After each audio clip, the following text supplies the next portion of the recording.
Og I hesen filmen får jeg vise til hvordan du gjør til at du skal løse en måloppgave i WISEflow. Jeg ritaver inn av sugene rønt.skolen.fo og fer inn av WISEflow.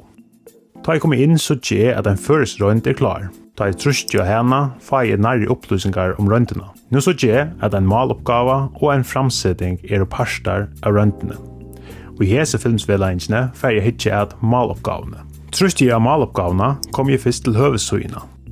Rønten blir klokken 20 minutter over 1 I dag, og nyalige av sugene en teljere som viser hvordan jeg tøyer etter til rønten begynner. Da teljerne borster klart å begynne. Jeg trøster knøtten FLOWmulti og kommer inn til selve røntene. Overst av første suje et lantje til tekstene til alle oppgavene. Trøster jeg lantje kan jeg lese teksten I en ærere suje og kianon, og tog kan jeg lattelig for atter og fram mellom teksten og oppgavene. Nu får jeg I gang til å løse oppgavene.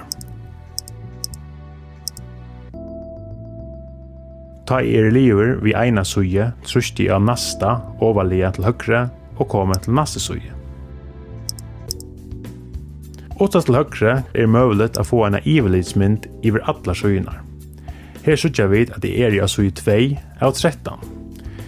Innskje jeg for til en avvise suje kan det trøste av henne, og så leder hun seg opp. Om jeg innskje vende atter til en avvise suje settene, kan jeg sette flagg av sujene. Og I iverlidsmyndene sørger kjøtt hver sujer har finnet flagg.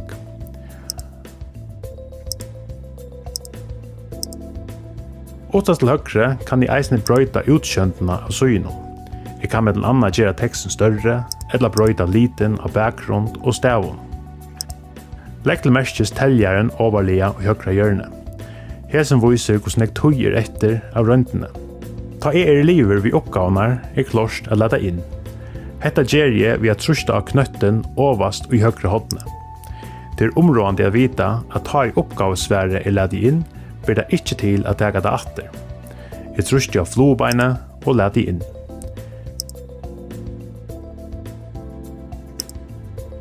Nå kommer jeg atter til forsøyene.